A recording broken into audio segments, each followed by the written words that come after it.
जय Shri Jagannath friends welcome welcome welcome बहुत सारा स्वागत आपण मानू मो चैनल को आज वीडियो आरंभ करवा। आज वीडियो रे आम आज जानिबा भाग्यशाली पुरुषंकर चारोटी लक्षण कौन जानिबा पूर्व भोले बाबा भक्तगण चैनल को सब्सक्राइब करी वीडियो को गोटे लाइक कर दिंतु। जमा भी स्किप करेंगे वीडियो को लास्ट पर्यंत शुणु।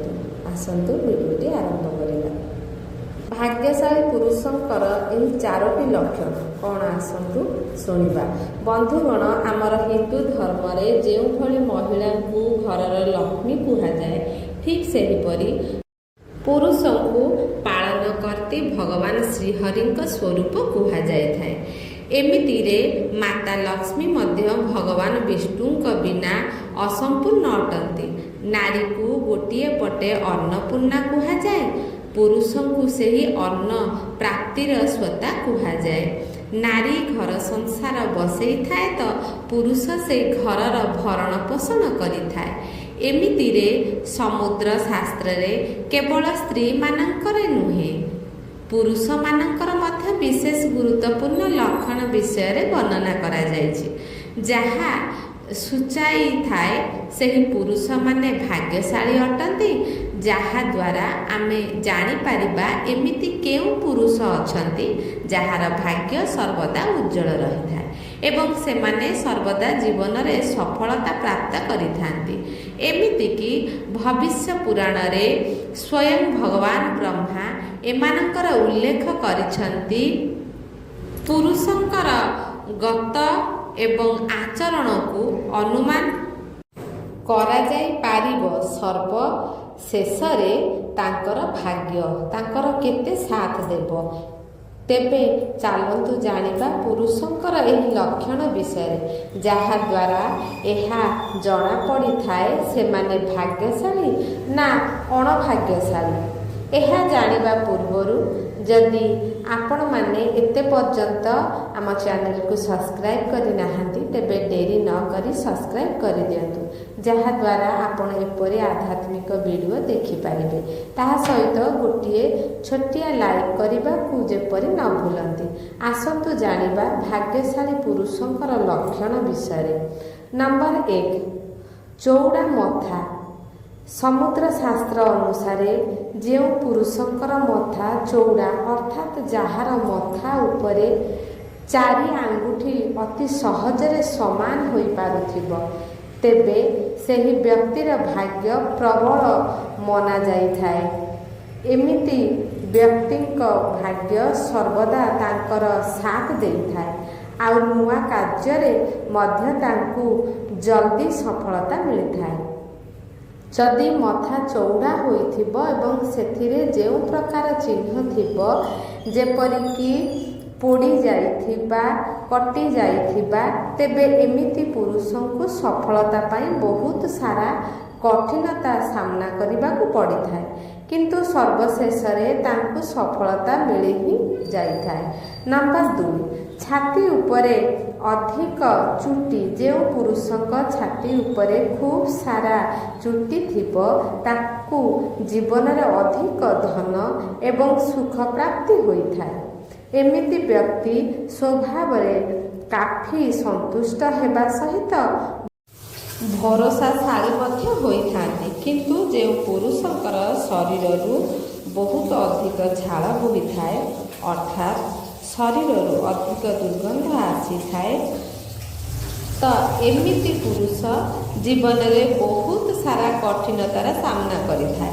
एहा एथिपाई होई थाए कारण तांकर मंगल ग्रह सर्वदा दूषित रही थाए। एमानंकर परिस्थिति सर्वदा अनुकूल रही न थाए। एमिति रे आमर शास्त्र रे कहा जाइछि व्यक्ति को सर्वदा सुगंधित तेल लेपन करिबा उचित एवं स्वच्छ रहिबा मध्य दरकार जहा द्वारा तांकर बृहस्पति ग्रह सबुबले उज्जवल रहिबो। एथिपाई आपनकु सर्वदा चंदनर लेपन करिबा आवश्यक। नंबर 3 स्वर रे स्पष्टता। हाँ ସାଙ୍ଗମାନେ ଯେଉଁ ପୁରୁଷଙ୍କ ସ୍ୱର ତେଜ ଏବଂ ସ୍ପଷ୍ଟ ବୁଝି ହେଇଯାଉଥିବ ତେବେ ଏମିତି ବ୍ୟକ୍ତିଙ୍କ ସୂର୍ଯ୍ୟଗ୍ରହ ସର୍ବଦା ମଜବୁତ ରହିଥାଏ। ସେମାନେ ଚାକିରି ବେପାର ଏବଂ ଧନ ଜଲ୍ଦି ପ୍ରାପ୍ତି କରିଥାନ୍ତି। ସେମାନେ ଯେକୌଣସି କ୍ଷେତ୍ରରେ ନିଜର ଦାମରେ ସଫଳତା ପ୍ରାପ୍ତ କରିଥାନ୍ତି। ଏମାନଙ୍କର ମୁକାବିଲାରେ ଯେଉଁ ପୁରୁଷମାନେ ଧୀରେ କହିଥାନ୍ତି, ଯାହାର ସ୍ୱର ପତଳା ହୋଇଥାଏ, ଯାହାର କଥା ବୁଝିବାରେ ଅସୁବିଧା ହୋଇଥାଏ, ତେବେ ଏମିତି ପୁରୁଷ ଜୀବନରେ ପଛରେ ରହିଯାଆନ୍ତି। ସେମାନଙ୍କୁ ସଫଳତା ପ୍ରାପ୍ତି କରିବାରେ ଅଧିକ ସମୟ ଲାଗିଥାଏ। ନମ୍ବର 4, ଆଖି କଳା ବଡ଼ ଏବଂ ଚମତ୍କାର। ଏମିତି ଦେଖାଯାଏ ଆମର ଆଖି ଆମ ବ୍ୟକ୍ତିତ୍ୱ ଦର୍ପଣ ହୋଇଥାଏ। ଏଥିପାଇଁ କୁହାଯାଇଛି ଆଖିରୁ ମନୁଷ୍ୟର ମନର ଭାଷା ପଡ଼ି ହୋଇଥାଏ। ଯଦି କୌଣସି ପୁରୁଷର ଆଖି ବଡ଼ କଳା ଏବଂ ସୁନ୍ଦର ହୋଇଥାଏ ଏବଂ ଭିତରକୁ ଦବେଇକି ନଥିବ, ଆଖି ତଳକୁ କିଛି ବି କଳା ଦାଗ ନଥିବ, ଏମିତି ପୁରୁଷଙ୍କ ଉପରେ ସ୍ୱୟଂ ହରିନାରାୟଣଙ୍କ କୃପା ରହିଥାଏ। ତାଙ୍କର ଚନ୍ଦ୍ର ସବୁବେଳେ ଚମକୁଥାଏ, ତାଙ୍କର ସବୁ କାର୍ଯ୍ୟ ସଫଳ ହୋଇଥାଏ। ସେହି ଭଳି ଆପଣଙ୍କୁ ଜାଣିବା ଦରକାର ଯେ କେଉଁ ବ୍ୟକ୍ତି ଭାଗ୍ୟଶାଳୀ ନା ନୁହେଁ, ତେବେ ଆପଣ ତାଙ୍କର ପାଦରୁ ମଧ୍ୟ ଜାଣିପାରିବେ। ତେଣୁ ପୂର୍ବ କାଳରେ ବଡ଼ ଲୋକମାନେ ବିବାହ କରିବା ପୂର୍ବରୁ ପୁରୁଷ ଏବଂ ମହିଳାମାନଙ୍କ ପାଦକୁ ଦେଖୁଥିଲେ। ଏହାଦ୍ୱାରା ଦୁଇଟି କଥା ଜଣାପଡ଼ୁଥିଲା। ଯଦି ବାମ ପାଦର ଦ୍ୱିତୀୟ ଆଙ୍ଗୁଳି ବୁଢ଼ା ଆଙ୍ଗୁଳି ଠାରୁ ବଡ଼ ହୋଇଥିବ, ତେବେ ସେହି ବ୍ୟକ୍ତି ବହୁତ ଭାଗ୍ୟଶାଳୀ, ସହନଶୀଳ ଏବଂ କରୁଣାରେ ଭରପୁର ହୋଇଥାଏ। ଏବଂ ଦ୍ୱିତୀୟ, ତାଙ୍କର ଚାଲିବାର ଢଙ୍ଗ, ଯଦି କେଉଁ ବ୍ୟକ୍ତି ଚାଲିବା ସମୟରେ ଘୋଷାଡ଼ି ଘୋଷାଡ଼ି ଚାଲୁଥାଏ, ତେବେ ତାଙ୍କର ବ୍ୟକ୍ତିତ୍ୱ ଭରସାଯୋଗ୍ୟ ମନାଯାଇ ନଥାଏ। ଏଥିରୁ ଆପଣ ଜାଣିପାରିବେ କେଉଁ ପୁରୁଷଙ୍କର ଭାଗ୍ୟ ଏବଂ ବ୍ୟକ୍ତିତ୍ୱ କିପରି ହେବ।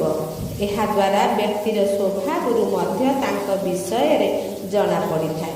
ଯେଉଁ ପୁରୁଷ କାହାର ପ୍ରଶଂସା କରିନଥାଏ ମଧ୍ୟ ଯାହା ମଧ୍ୟରେ ଅହଙ୍କାର ରହିଥାଏ, ତେବେ ଏମିତି ପୁରୁଷଙ୍କ ଉପରେ ସୂର୍ଯ୍ୟଦେବ ସର୍ବଦା ପ୍ରସନ୍ନ ରହିଥାନ୍ତି। ଯେଉଁ ପୁରୁଷ ସ୍ତ୍ରୀମାନଙ୍କର ସମ୍ମାନ କରିଥାନ୍ତି, ସେମାନଙ୍କ ଉପରେ ଶନିଦେବ ସର୍ବଦା ପ୍ରସନ୍ନ ରହିଥାନ୍ତି। ଯେଉଁ ପୁରୁଷଙ୍କର ହସ ମନୋହର ହୋଇଥାଏ, ସେମାନଙ୍କ ଉପରେ ମା ଲକ୍ଷ୍ମୀଙ୍କର କୃପା ରହିଥାଏ। ଯଦି ଏମିତି ଲକ୍ଷଣ କେଉଁ ପୁରୁଷଙ୍କ ଭିତରେ ରହିଥାଏ, ତେବେ ତାଙ୍କୁ ଅବଶ୍ୟ ଭାଗ୍ୟଶାଳୀ କୁହାଯାଇଥାଏ। ଯଦି ଆପଣଙ୍କ ଭିତରେ ଏମିତି କିଛି ଲକ୍ଷଣ ଅଛି, ତେବେ କମେଣ୍ଟରେ ନିଶ୍ଚିତ ଜଣାନ୍ତୁ।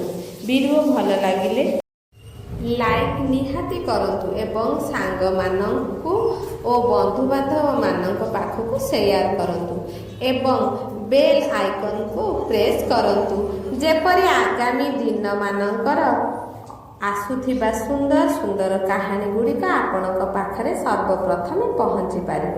ଭିଡ଼ିଓଟିକି ଲାଷ୍ଟ ପର୍ଯ୍ୟନ୍ତ ଶୁଣିଥିବାରୁ ଆପଣମାନଙ୍କୁ ବହୁତ ବହୁତ ଧନ୍ୟବାଦ। ରହୁଛି। ଜୟ ଶ୍ରୀ ଜଗନ୍ନାଥ।